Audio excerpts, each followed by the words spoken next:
Terima kasih Tuan Speaker. Terima kasih.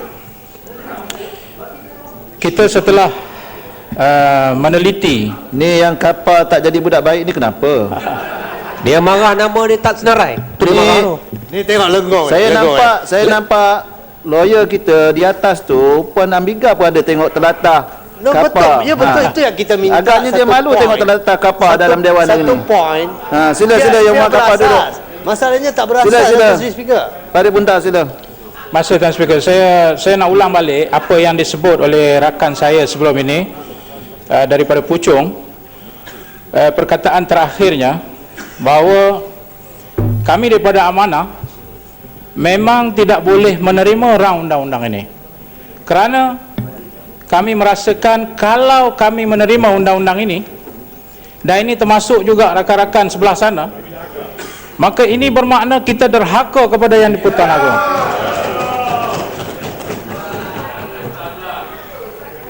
Dan ini cukup jelas kalau disebut tadi dengan kuasa-kuasa yang ada di dalam rang undang-undang ini. Saya pun duk tunggu tadi setiu kot-kot ada poin yang saya boleh ambil nak belajar. Tak ada apa, kosong. Tak ada ujar apa pun. Sebab tak ada poin. Farid Bunta tak faham. Saya dah beritahu dah. Okey, terima kasih. Sajalah. Petang-petang ni ngantuk. Memang tak faham pun. Petang-petang Atau ngantuk. buat-buat tak faham. Petang-petang ngantuk. Ataupun tak cerdik. Kurang cerdik lah, okey. Saya tak nak buat apa-apa, dia tak apa. Petang-petang ni memang ngantuk. Dah amanah tu biarlah amanah. Ya, biar memang. Baik Tuan. Tuan Musri, Yang di-Pertuan, seperti yang kita sedia maklum, penggumbalan akta ini telah memberikan satu kuasa untuk menjaga keselamatan negara di bawah MKN. Sebelumnya, Tuan Yang di-Pertuan Agong memiliki kuasa ini mengikut perkara 150. Tapi hari ini dengan adanya rang undang-undang ini, kuasa Yang di-Pertuan Agong itu telah dirampas, telah diambil, sehingga kita membelakangkan perlembagaan persekutuan yang telah pun memberikan kuasa kepada Yang di-Pertuan Agong. Satu lagi saya ingin jelaskan juga yang tidak disebut oleh rakan saya. Kita ada di dalam rang undang-undang ini tentang apa yang dinamakan sebagai keselamatan, pasukan keselamatan. Dan disebut di sini bahawa pasukan keselamatan termasuk PDRM, ATM, Maritim, dan semua ini, Tuan Yang di-Pertuan, duduk di bawah kuasa Yang di-Pertuan Agong. Ini bermakna semua angkatan tentera Malaysia yang duduk di bawah kuasa Yang di-Pertuan Agong telah juga diambil kuasa itu oleh Perdana Menteri melalui Majlis Keselamatan Negara ini. Jadi, bagi pihak kami merasakan bahawa kuasa yang diambil daripada Yang di-Pertuan Agong ini telah juga memberikan satu ruang yang mana mengikut atau mengambil kira banyak peristiwa-peristiwa yang berlaku selama ini. Maka kami merasakan kalaulah Perdana Menteri itu diberi kuasa yang begitu besar, maka tidak ada di sana satu syak dan ragu-ragu kemungkinan Perdana Menteri boleh menjadi seorang yang diktator dalam mentadbir negara ini. Gopeng nak celah. Siapa dia? Gopeng. Ya, silakan Gopeng. Terima kasih. Ya, sila. Memenangkan rang undang-undang ini memberi kuasa kepada Majlis Keselamatan Negara untuk mengarah, menyela, mengawas entiti kerajaan termasuk pasukan keselamatan, di mana Angkatan Tentera Malaysia termasuk dalam entiti kerajaan. Di bawah Perlembagaan Persekutuan perkara 41, di mana jelas menyatakan Yang di-Pertuan Agong adalah pemerintah tertinggi Angkatan Tentera Malaysia. Bukankah ini satu cabulan kepada kuasa Yang di-Pertuan Agong? Terima kasih. Itu mempertegaskan lagi poin saya, Tuan Yang di-Pertuan. Pada Bunta ada dua yang bangun. Pokok sudah. Ya. Tiga yang bangun. Okey, lepas Bukit Mentajam pokok sudah. Ya. Terima kasih. Sila. Terima kasih Tuan Yang di-Pertuan, terima kasih Pak Muntah. Saya nak minta penjelasan dua perkara. Perkara pertama adalah tadi so-called penerangan daripada setiu tentang check and balance, bahawasanya oleh kerana Perdana Menteri boleh mendelegasikan kuasanya melalui akta ini, maka itu adalah check and balance. Adakah itu makna check and balance sebenarnya? Sebab kuasa sebenar masih berada di tangan Perdana Menteri, dan seperti yang dikatakan oleh Pak Bunta tadi, ini adalah kuasa mutlak, mungkin boleh menjadikan beliau seorang diktator. Dan kita dah lihat beliau gagal melaksanakan satu leadership, kepimpinan yang amanah, ya. There's no accountable leadership. Seperti tadi kes sendiri, tuduhan terhadap satu kes jenayah amat berat 2.6 bilion pun tidak berani jawab. Maka kita tidak ada kepercayaan bahawa jika kita memberikan kuasa yang begitu tinggi kepada beliau, tidak akan berlaku salah guna kuasa. Ya, terima kasih Datuk Betul. Terima kasih Parit Bunta. Setuju dengan saya Parit Bunta bahawa ketua parlimen ini adalah yang di-Pertuan Agong. Ketua parlimen ini adalah yang di-Pertuan Agong.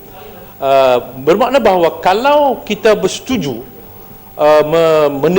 meluluskan rang undang-undang ini, bermakna bahawa kita telah membuang kuasa ketua parlimen yang diberikan oleh perlembagaan untuk menentu dan mengisytiharkan darurat. Bermakna bahawa kita ahli parlimen buang kuasa ketua kita. Parit Bunta boleh tambah sikit. Parit Bunta. Ini celah lebih daripada bucak ni macam mana? Ustaz, okey, bagi kuala keras. Terima kasih. Sikit je Datuk, yang betul. Pemusatan kuasa ini Yang jelas. Muhammad, Parit Bunta tinggal 5 minit lagi. Betul. Pemusatan usaha terhadap pemusatan kuasa ini jelas terbayang dalam rang undang-undang ini. Untuk mendapatkan kuasa ini sepatutnya pihak berkenaan meminda perlembagaan 150 batalkan, ambil kuasa itu di bawah Perdana Menteri. Tetapi meminda perlembagaan ini tidak akan menjadi popular. Lagipun ya, Yang Menteri lagipun mereka tidak ada majoriti 2/3. Jadi mereka menggunakan saluran rang undang-undang ini untuk circumvent masalah itu, tetapi akhirnya mereka mengambil kuasa yang di-Pertuan Agong. Apakah Parit Bunta setuju kalau boleh pihak kerajaan tarik balik rang undang-undang? Parit Bunta boleh tambah sikit. Okey, saya bagi satu je lagi, lepas tu saya akan teruskan. Terima kasih Parit Bunta, terima kasih Speaker. Untuk maklumat semua, sebelum tahun 1983, Parlimen kuasa untuk mengisytiharkan darurat ialah di Parlimen. Sebelum 1983. Selepas 83 dihantar kepada Yang di-Pertuan Agong, dan saya rasa kita kalau nak pulih, sebenarnya pulihkan kuasa kepada Yang di-Pertuan Agong dan pulihkan kuasa kepada Parlimen. Ya, itu poin yang daripada awal kita berhujah, yang kita tak dengar lagi sebelah sana, bahawa isunya ialah memusatkan kuasa kepada Perdana Menteri. Dan ini saya sebut, antaranya Seksyen 18 memberi kuasa penuh kepada Perdana Menteri sebagai pengurusi MKN. Betul, dia ada majlis dia, tapi akhirnya dia sebagai pengurusi MKN juga. Dia putuskan Seksyen 15, kuasa melantik ketua pengarah juga ada di tangan Perdana Menteri. Dan yang tadi disebut Seksyen 42 memberikan kuasa penuh kepada Perdana Menteri untuk membuat peraturan. Kalau ini bukan diktator, apa lagi? Jadi ini ya persoalannya. Kita tidak boleh memberi kepercayaan dengan kuasa besar yang telah diberikan dalam rang undang-undang ini, sehingga peluang untuk Perdana Menteri menyalahguna kuasa itu amatlah luas. Dan saya juga ingin menyebut dalam konteks basic human right, kita jangan lupa ada di dalam rang undang-undang ini menyebut bahawa kuasa mengenepikan inquest. Kalau seorang anggota keselamatan terbunuh, terkorban di kawasan yang digazetkan sebagai kawasan keselamatan, magistrate tidak boleh, kalau dituntut oleh magistrate, kepada magistrate boleh tolak inquest ini. Kalau kita nak tahu kenapa dia mati dan sebagainya, tidak ada kuasa di situ. Begitu juga dengan orang yang mati dalam kawasan itu juga tidak ada inquest. Orang awam, ini adalah satu pencabulan kepada hak asasi manusia yang very principle. Jadi perkara-perkara ini, Tuan Yang di-Pertua, saya tidak tahu apa yang ada dalam fikiran sebelah sana rakan-rakan kita. Tapi sebagai rakyat Malaysia yang berdaulat, yang meletakkan Yang di-Pertuan Agong sebagai ketua negara ini, tiba-tiba kita ambil kuasa dia, tidak ada inquest, kemudian Perdana Menteri diberi kuasa yang begitu besar. Saya mewakili rakyat Parit Bunta dan Parti Amanah tidak boleh dan tidak mungkin menerima rang undang-undang ini. Saya minta Menteri tarik balik rang undang-undang ini supaya tidak memalukan negara ini. Sekian, terima kasih. Lenggong. Terima kasih Datuk Yang Dipertua kerana bagi peluang untuk